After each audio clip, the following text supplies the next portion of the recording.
વરસાદ જે જીવન આપે છે એ જ વરસાદ જ્યારે રૌદ્ર સ્વરૂપ ધારણ કરે ત્યારે પળવારમાં આખા પરિવારોની ખુશીઓ છીનવી લે છે. સુરત શહેરમાં છેલ્લા 24 કલાક દરમિયાન અનરાધાર વરસાદે એવી તબાહી મચાવી છે કે એક જ દિવસમાં 15 લોકોએ જીવ ગુમાવ્યો છે અને જેમાં 13 લોકો પૂરના પાણીમાં ડૂબી ગયા. એક પ્રજ્ઞાચક્ષુ યુવકનું ત્રીજા માળેથી પડી જવાથી મોત થયું, જ્યારે એક 20 વર્ષીય યુવક કરંટનો ભોગ બન્યો. આ સાથે છેલ્લા માત્ર 3 દિવસમાં સુરતમાં વરસાદજન્ય દુર્ઘટનાઓમાં કુલ 26 લોકોના મોત થયા છે. કોઈ હોસ્પિટલમાંથી ફરજ પૂરી કરીને ઘરે પરત ફરી રહ્યો હતો, કોઈ એટીએમમાં રૂપિયા લેવા નીકળ્યો હતો, કોઈ બહેનના ઘરે દૂધ આપવા ગયો હતો, તો કોઈ માસૂમ બાળક ઘર નજીક રમતા રમતા પાણીમાં તણાઈ ગયું. જુઓ સુરતમાં વરસાદના કહેરનો આ હૃદયદ્રાવક અહેવાલ. સુરત શહેરમાં પડેલા ધોધમાર વરસાદે અનેક વિસ્તારોને બેટમાં ફેરવી દીધા છે. રસ્તાઓ નદી બની ગયા, રહેણાંક વિસ્તારોમાં કમર સુધી પાણી ભરાઈ ગયા અને અનેક લોકો માટે આ પાણી મોતનું કારણ બન્યું. છેલ્લા 24 કલાકમાં શહેરમાં 15 લોકોના મોત થયા, જ્યારે છેલ્લા 3 દિવસનો આંકડો વધીને 26 પર પહોંચી ગયો છે. સૌથી ચિંતાજનક બાબત એ છે કે મોટા ભાગના લોકો કોઈ બેદરકારીથી નહીં, પરંતુ રોજિંદા જીવન દરમિયાન નોકરી પરથી ઘરે પરત ફરતી વખતે અથવા પરિવારના કામે નીકળ્યા ત્યારે આફતનો ભોગ બન્યા. ડિંડોલીના મહાદેવનગરમાં રહેતા 58 વર્ષીય પ્રસાદ વીરચંદ કાપડે સગ્રામપુરાની મહાવીર હોસ્પિટલમાં સફાઈ કામદાર હતા. મંગળવારે ફરજ પૂરી કરીને ઘરે પરત ફરી રહ્યા હતા ત્યારે રસ્તામાં ભરાયેલા વરસાદી પૂરના પાણીમાં તણાઈ ગયા. બીજા દિવસે સવારે સાંઈ પોઈન્ટ નજીકથી તેમનો મૃતદેહ મળી આવતા પરિવાર પર આભ ફાટી પડ્યું.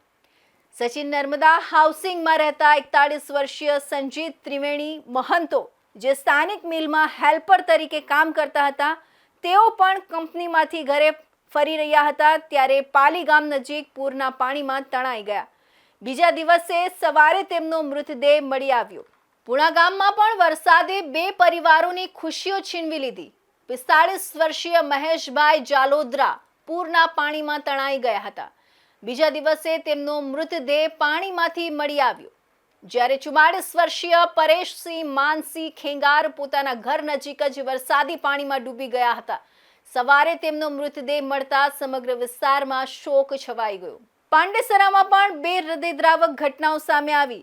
ચાની લારી પર મજૂરી કરતો 16 વર્ષીય સત્યન રામબરન શ્રીવાસ્તવ નોકરી પરથી ઘરે પરત ફરી રહ્યો હતો ત્યારે વરસાદી પાણીમાં તણાઈ ગયો, જ્યારે 9 વર્ષનો અનુભવ કોળી ઘર નજીક રમતા રમતા પાણીમાં ડૂબી ગયો.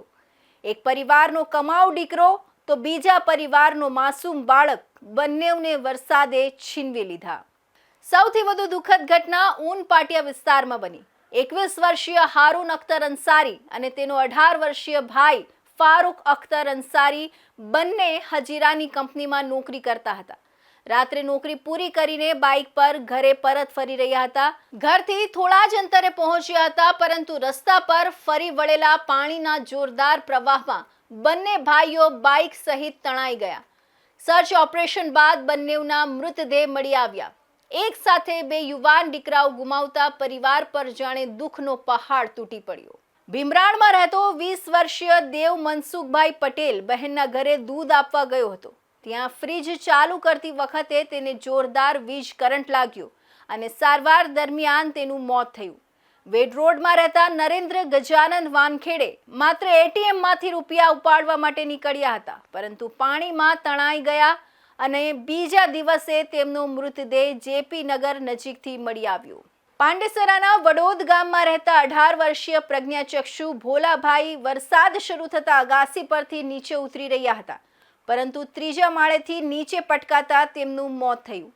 બેસ્તાનમાં 73 વર્ષીય રામભાવ કાહલે સંબંધીના ઘરે જવા નીકળ્યા હતા ત્યારે પાણીમાં ડૂબી જતા તેમનો પણ જીવ ગયો. ડિંડોલી વિસ્તારમાં પણ એક પછી એક કરુણ ઘટનાઓ સામે આવી. માર્ક પોઈન્ટ નજીક એક અજાણ્યા યુવકનો મૃતદેહ મળી આવ્યો. એન્જિનિયરિંગનો અભ્યાસ કરતો 18 વર્ષીય પ્રણય ઠાકુર પોતાના પિતાને લેવા નીકળ્યો હતો, પરંતુ વરસાદી પાણીમાં તણાઈ ગયો. બાદમાં તેનો મૃતદેહ ગુરુદત્ત પોઈન્ટની ખાડીમાંથી મળી આવ્યો, જ્યારે મૂળ બિહારના વતની અને વ્યવસાયી દરજી ચંદ્રેશ વિલાસ રાજભર પણ વરસાદી પાણીમાં ડૂબી ગયા હતા. તેમનો મૃતદેહ પણ ગુરુદત્ત પોઈન્ટની ખાડીમાંથી બહાર કાઢવામાં આવ્યો. આ તમામ મૃતકોમાં કોઈ હોસ્પિટલનો સફાઈ કર્મચારી હતો, કોઈ મિલમાં હેલ્પર, કોઈ ચાની લારી પર મજૂરી કરતો કિશોર, કોઈ એન્જિનિયર બનવાનું સપનું જોતો વિદ્યાર્થી, તો કોઈ માસૂમ બાળક. માત્ર 24 કલાકમાં 15 મોત અને 3 દિવસમાં કુલ 26 જિંદગીઓનો અંત. આ આંકડા માત્ર સરકારી રેકોર્ડ નથી, પરંતુ 26 એવી પરિવારોની પીડા છે જેમના ઘરનો દીવો કાયમ માટે બુઝાઈ ગયો છે. વરસાદ હજુ પણ યથાવત છે, તેથી ભરાયેલા પાણીમાં જવાનું ટાળો. વીજ ઉપકરણોનો ઉપયોગ કરતી વખતે ખાસ સાવચેતી રાખો અને તંત્રની સૂચનાઓનું પાલન કરો.